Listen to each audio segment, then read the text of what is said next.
तीन बहनों की लालची भाभी। करिश्मा, रेशमा और मनीषा तीन बहनें हैं। उनका एक भाई भी है, मयंक। मयंक अपनी बहनों को बहुत प्यार करता है, लेकिन मयंक की पत्नी सविता इस मामले में मयंक से बिल्कुल ही अलग है। वो अपनी ननदों का जितना बुरा कर सकती है उतना बुरा करती ही रहती है और अपनी ननदों पर हुक्म भी चलाती है। करिश्मा, करिश्मा, तुमने अभी तक नाश्ता नहीं बनाया? तुम्हारे भैया को ऑफिस जाने में देर हो रही है।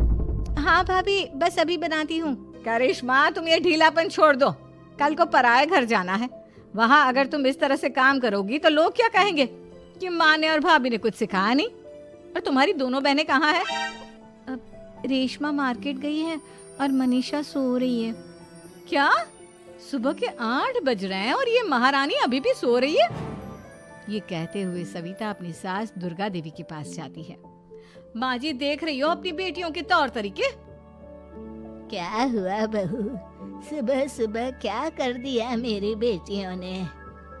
अरे एक तो अभी अभी उठकर किचन में गई है, दूसरी सुबह सुबह बाहर चली गई और तीसरी अभी तक सो रही है। क्या करूं मैं इन तीनों का, मैं तो परेशान हो गई हूँ। जा जाकर उठा उसे और रेशमा से मैं बात करती हूँ। सविता सीधा मनीषा के कमरे में जाती है और उससे कहती है, महारानी जल्दी उठो, सूरज सर पर आ गया है। भाभी थोड़ी देर और सोने दो ना, मैं रात को लेट सोई थी। वो क्या ना, यूनिट टेस्ट चल रहे हैं। शराफत से उठती है या नहीं, या फिर पानी की भरी बाल्टी डालूं तेरे ऊपर? नहीं भाभी, मुझे बिस्तर में नहीं लाना, उठती हूँ मैं। मनीषा जल्दी से उठकर बाथरूम में चली जाती है। सभी आराम से बैठकर नाश्ता कर रहे होते कि तभी रेशमा बाजार से हाथ में सामान लिए आ जाती है। रेशमा को देखते ही सविता उस पर बरस पड़ती है। लो, आ गई महारानी। ऐसा भी क्या सामान लाना था जो सुबह आंख मलते ही बाजार की तरफ रवाना हो गई? भाभी, कल आप ही तो चीख रही थी कि घर का सारा सामान मुझे ही लाना पड़ता है, घर में किसी को भी किसी काम से कोई लेना देना नहीं है। अब मैं बाजार जाकर सामान ले आई तो आपको इस बात से भी तकलीफ हो रही है? देख रही हो माँ जी, अपनी बेटी की जुबान कैंची से भी तेज चलती है। और मयंक, आप तो कुछ कहेंगे नहीं अपनी लाडली बहन को। रेशमा, अपनी भाभी से ऐसे बात नहीं करते। चलो माफी मांगो। भैया, मैं क्यों माफी मांगू? आप भाभी से बोलिए ना कि हम पर कम हुक्म चलाया करे। हम इस घर की बेटियां हैं और आपकी पत्नी की ननद है, नौकरानी नहीं। लो कर लो बात। इनकी भलाई के लिए कुछ भी बोलो तो इन्हें बुरा लग जाता है। इस घर में यही इज्जत है मेरी। देख लो माँ जी, आपकी बेटी किस लहजे में मुझसे बात कर रही है। सविता वहाँ से चली जाती है। मयंक को बहुत गुस्सा आता है, वो भी वहाँ से चला जाता है। फिर करिश्मा रेशमा को समझाती है। रेशमा, तुम्हें भाभी से माफी मांग लेनी चाहिए थी ना। लेकिन दीदी, मैंने कुछ किया ही नहीं, तो मैं माफी क्यों मांगू? हाँ करिश्मा दीदी, रेशमा दीदी जैसे ही घर में आई भाभी ही उन पर चिल्ला रही थी। हाँ, मैं मानती हूँ कि गलती भाभी की थी। मैं तो इसलिए बोल रही हूँ कि भाभी ने माँ को तो पूरी तरह अपने वश में कर लिया है। वो हमारी बात सुनती ही नहीं। मयंक भैया हमारे लिए हमेशा खड़े रहते हैं, इसलिए उनकी बात का मान तो तुम्हें रखना चाहिए था ना।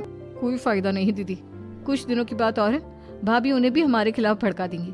फिर वो भी माँ की तरह हमारी किसी बात का विश्वास नहीं करेंगे। इसी तरह सविता अपनी तीनों ननदों को किसी न किसी बात पर परेशान करती रहती थी। एक दिन मयंक अपनी तीनों बहनों के लिए गिफ्ट लाया। क्या रेशमा, ये तुम्हारे लिए हार का सेट। रेशमा, तुम्हारे लिए सुंदर सी ड्रेस। और मनीषा, तुम्हें किताबें पसंद है ना, तुम्हारे लिए किताबें लाया हूँ। थैंक यू भैया। थैंक यू भैया। थैंक यू भैया। करिश्मा, तुम्हारा नेकलेस कितना सुंदर है। ये भैया कहाँ से ले आए होंगे?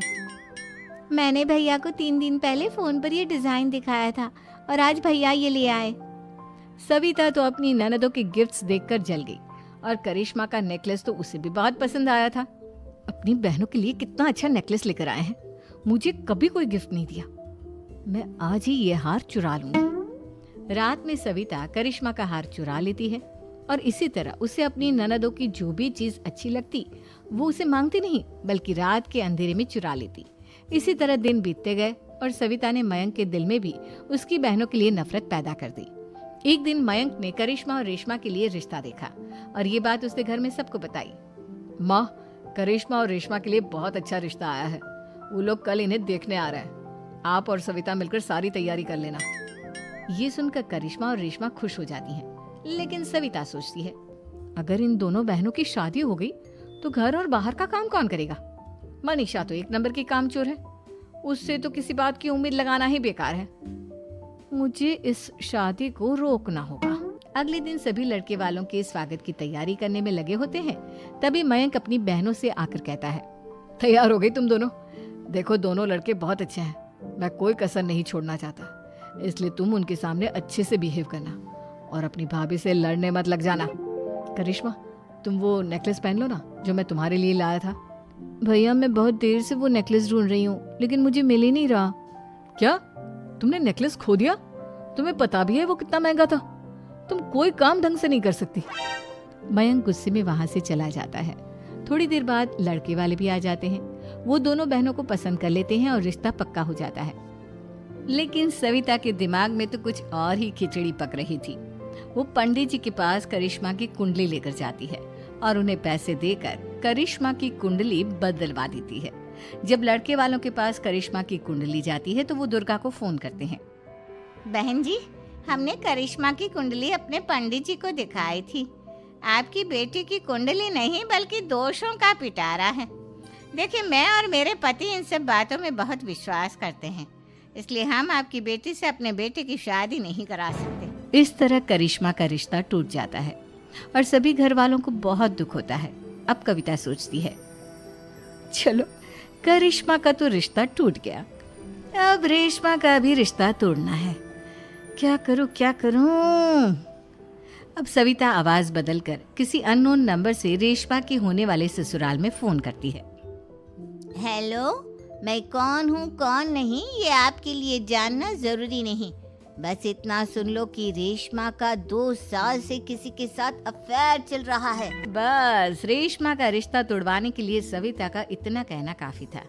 अब रेशमा का भी रिश्ता टूट गया। मयंक और दुर्गा देवी ने रेशमा को खूब खरी खोटी सुनाई और उससे बार बार उस लड़के के बारे में पूछने लगे। आप दोनों मुझे क्यों परेशान कर रहे हो? अरे कोई लड़का होगा मेरी लाइफ में तो मैं बताऊंगी ना, जब कोई है ही नहीं तो कहाँ से लाऊं मैं कोई लड़का? तो तेरे होने वाले ससुराल वालों को फोन किसने किया था? माँ मैं नहीं जानती किसने फोन किया था, मैं सच कह रही हूँ। मैं तो पहले ही कह रही थी इसकी लगाम खींच कर रखो, लेकिन मेरी सुनता ही कौन है। आप चुप रहिए भाभी, ये सब आपका ही किया धरा है। अब तीनों बहनों को विश्वास हो जाता है कि ये सब उनकी भाभी ही कर रही है। तीनों बहनें अपनी भाभी को सबक सिखाने के लिए एक वकील कर लेती है और घर में हिस्सा मांगना। देखो भैया, माँ बाप की जायदाद में जितना बेटों का हक होता है उतना ही बेटियों का, इसलिए इस घर के 4 हिस्से होंगे और हमें अपना हिस्सा चाहिए। मैंने तुम्हारे लिए क्या क्या नहीं किया और तुम इस घर में हिस्सा मांग रही हो? भैया, आप और माँ हम बहनों की कोई बात नहीं सुनते हो और भाभी हमारी शादी नहीं होने देगी क्योंकि उन्हें लगता है कि आप हमारी शादी में ज्यादा पैसा लगाओगे और उन्हें हम जैसी फ्री की नौकरानी कहाँ मिलेगी। तो हम भाभी के साथ तो रह नहीं सकते, हम बहनों को अपना हिस्सा चाहिए। अरे तुम्हें शर्म आनी चाहिए अपने भाभी पर ऐसा इल्जाम लगाते हुए। वो तुम्हारे बारे में कितना सोचती है। हाँ माँ, भाभी हमारे बारे में बहुत सोचती है। दिन रात बस यही सोचती रहती है कि किस तरह से अपनी तीनों ननदों को परेशान करूं और कभी मुझे पढ़ने भी नहीं देती। दोनों बहनों का रिश्ता भी तो इन्होंने ही तोड़वाया है और रात में हमारे कमरे में आकर हमारी चीजें भी चुराती हैं। इसी तरह सविता की तीनों ननदें अपनी बात पर अड़ी रही। अब कोर्ट में तारीख भी शुरू हो गई। जब सविता को लगा कि उसकी तीनों ननद इतनी आसानी से नहीं मानने वाली, तो उसने अपने पति और सास को सारी सच्चाई बता दी और अपनी तीनों ननद से माफी मांगी। मयंक और दुर्गा को भी अपनी गलती का एहसास हो गया। अब सविता खुद करिश्मा और रेशमा के लिए अच्छा रिश्ता ढूंढती है और उनकी शादी करवा